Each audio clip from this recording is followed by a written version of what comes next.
যখনই বিরিয়ানি খেতে ইচ্ছে করে তখনই আমার ছেলে বলে, আম্মু কার বাসায় যেন বিরিয়ানি রান্না করতেছে, মনে হয় ওদের বাসায় মেহমান আসছে, আমাদের বাসায় কেন মেহমান আসে না। আমার মনে হয় আমার এই ছেলের মতো অনেকেই এরকমভাবে, অনেক বাচ্চারাই তার মা বাবার কাছে বায়না ধরে যে এই জিনিসটা ভালো লাগতেছে, ওই জিনিসটা আসে না কেন।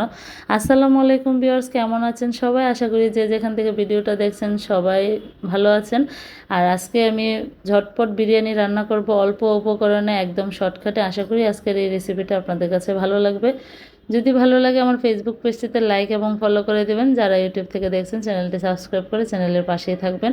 বিরিয়ানি রান্না করার জন্য প্রথমে আমি আলুটা ভেজে নিচ্ছি। আর যেদিন বিরিয়ানি রান্না করতে এসেছি আমার 2 চুলার মধ্যে থেকে একটা চুলা নষ্ট ছিল, এক চুলায় রান্না করতেছি। প্রথম আমি আলুটা ভেজে নিয়েছি, আর এদিকে মাংসটার মধ্যে সামান্য একটু আদা বাটা, একটু রসুন বাটা দিয়ে, সামান্য মরিচের গুঁড়া, স্বাদ মতো লবণ দিয়ে এখন বিরিয়ানির মশলার প্যাকেট 1 প্যাকেট দিয়ে দিয়েছি। আর আমার এখানে গরুর মাংস ছিল 1 কেজির পরিমাণ, আর চালও আমি দিয়েছিলাম 1 কেজি পরিমাণ, দিয়ে আবার মাংসটাকে ভালোভাবে মাখিয়ে রেখে দিয়েছি।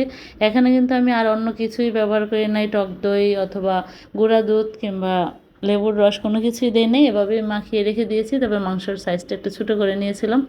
এবার চুলায় আলুটা ভেজে তুলে তার মধ্যে পেঁয়াজ কুচিটা দিয়ে পেঁয়াজটাকেও ভেজে নিলাম, বেরেস্তা করে কিছুটা রেখে দিয়েছি। আর আগে থেকে মেখে রাখা মাংসটাকে দিয়ে দিলাম, দিয়ে এভাবে আমি মাংসটাকে কষিয়ে নেব। আর এইভাবে রান্না করলেও কিন্তু খুব ভালো লাগে। দেখা গেছে ঘরে কোনো কিছু না থাকলেও এভাবে ঝটপট কিন্তু শুধু 1 প্যাকেট বিরিয়ানি মশলা থাকলে কিন্তু রান্নাটা হয়ে যায়। আর এদিকে রান্না করতে করতে অন্য কাজে গিয়েছিলাম, চুলার মধ্যে অর্থাৎ কড়াইয়ের তলানিতে ধরে গেছে নতুন কড়াইয়ে। পরে কড়াইটা পাল্টে আমি অন্য আরেকটা কড়াইয়ের মধ্যে দিয়ে দিয়েছি। এটা হচ্ছে আমার সেই বিখ্যাত কালো কড়াই, যে কড়াইয়ের মধ্যে আমি সবসময় রান্না করি। কারণ এই কড়াইতে রান্না করলে মনে হয় আমার কাছে রান্নাটাও ভালো হয়, আর মাছ টাছ ভাজতে খুবই সুবিধা। আর আমার এই কড়াইয়ের মতো সবার বাসায় আমি মনে করি এরকম একটা কড়াই আছে, যেটা খুবই কালো কুচকুচে। অনেকে বলতে পারেন কালো কড়াইয়ের মধ্যে রান্না করতেছে, কড়াইটা ভালোভাবে পরিষ্কার করে না কেন। ভাই কড়াইটা পুড়তে পুড়তে এরকম কালো হয়ে গেছে, আর এটা আমার 10 বছরের সংসারের কড়াই। যাই হোক, এদিকে মাংসটা হয়ে গেছে, চালটাকেও আমি ভেজে নিয়েছি, দিয়ে ভেজে পরিমাণ মতো পানি দিয়ে মাংস আলু সব একসাথে দিয়ে দিয়েছি, স্বাদ মতো কাঁচামরিচ দিয়ে ঢাকনা দিয়ে ডেকে রান্না করে নিলাম। এই তো আমার বিরিয়ানি কিন্তু প্রায় হয়ে গেছে। এবার ভালোভাবে নেড়ে চেড়ে আমি এর মধ্যে 1 টেবিল চামচ পরিমাণ ঘিও দিয়ে দিয়েছি, পেঁয়াজ বেরেস্তা দিয়ে নেড়ে চেড়ে নিয়েছি। এই তো পারফেক্ট তৈরি হয়ে গেছে আমার বিরিয়ানি রেসিপি, ঝটপট অল্প মশলা দিয়ে।